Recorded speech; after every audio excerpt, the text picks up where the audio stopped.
Hello.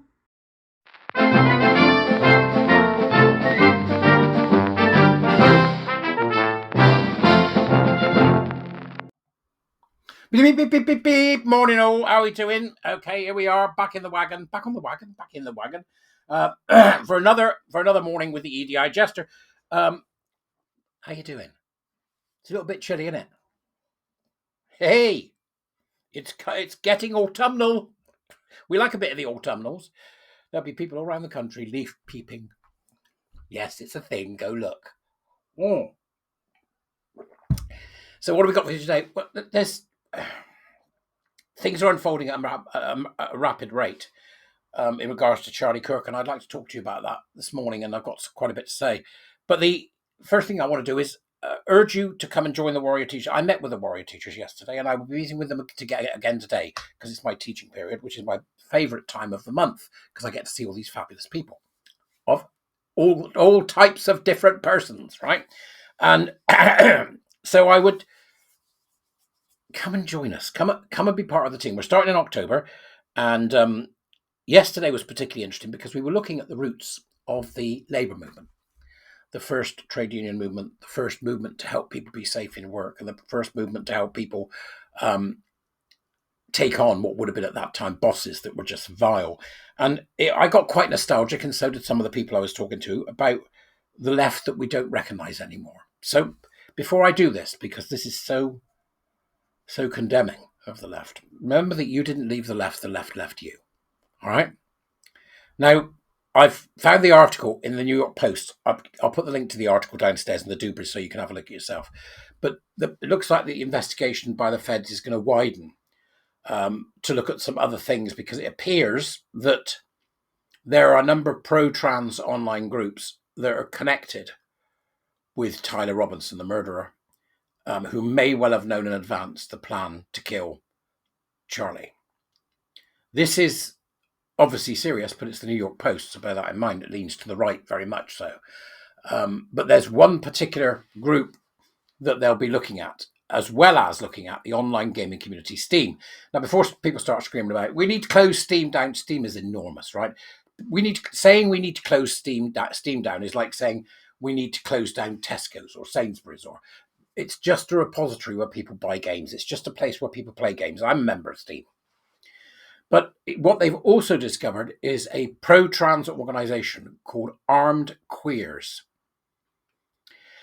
Armed Queers, which took down their Instagram after Charlie was killed.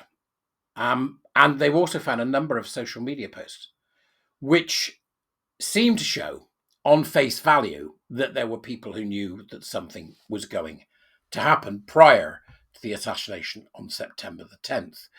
And what we're asking ourselves really is this an indication of something bigger than simply a one-man band?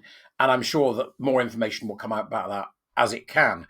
I've done my work on trying to verify what's been said in this article that you can find in the Dubras, and I'm convinced that we've got enough there to say that there is a clear and present need to investigate. But this group based in Utah called Armed Queens, whose logo features two high-powered rifles similar to the one that struck Kirk, hosted a lecture on queer resistance at the University of Utah in September 2023. This wasn't in Utah Valley, it was in another university, but flyers promoting the event, hosted in partnership with self-described leftist organization Mecca Do You of You, were obtained by Young America's Foundation, and they feature a young woman clad in two ammo belts and clutching an AK-47 with her finger on the trigger. Of no surprise to me, the flyer includes a prominent hammer and sickle, as well as a rainbow flag, and includes the words agitate, educate, and organise. It's worth saying here, do not confuse LGBT and all its variations with gays and lesbians. Right? They're nothing to do with us. Okay? They are separate, hard left, neoliberal organisation. They are nothing to do with gays and lesbians. They do not represent gays and lesbians. They do not speak for gays and lesbians, even though they appear to do so and often say that they are. They are not. Okay? As we see here with this particular group, there was a prominent hammer and sickle, as already mentioned, and a rainbow flag. Make no bones about it. What we are seeing is the first emergence of a large and dangerous non-geographically located cult. We're used to cults being geographically located, aren't we? If I say the word to you, cult, you'll look at me and go Charlie Manson or Jonestown. You'll know of a particular cult, though Manson is obviously the king of the cultists, so to speak. What we are seeing is not what we saw there in the 60s and 70s with Manson and his like, where they were geographically located. What we've got is a virtual cult, which is being carried out across the online space. And it's a phenomenon we've not seen before, and one that I think we're struggling to deal with. But that is, to me, what it is. It is an online cult.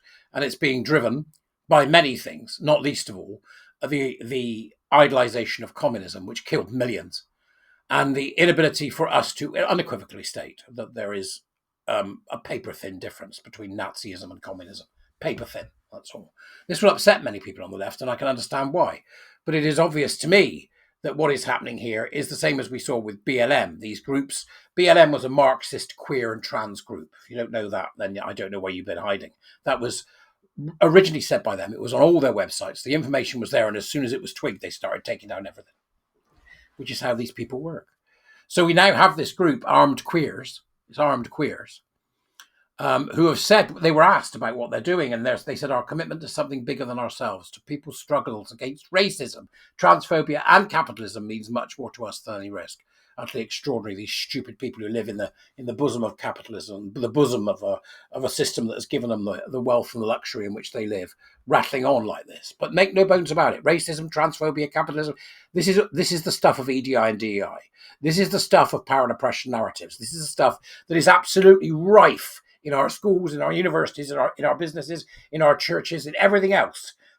We see this stuff, and you really need to stand up and deal with it. Now, it's also been said that, and it looks like it's now confirmed, that he was in a relationship with a live-in boyfriend, in which case the chances are he was a self-loathing gay man.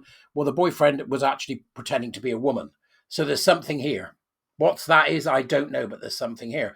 And it's important to mention that the boyfriend, who's called Twig, is cooperating fully with the authorities. And I can only hope that out of this sorry mess, that young person, Twig, in some way, now that this awful event has happened, this will knock him out of his reverie and his delusion, and he'll go back to living in reality rather than the fantasy of trans identities and chosen identities.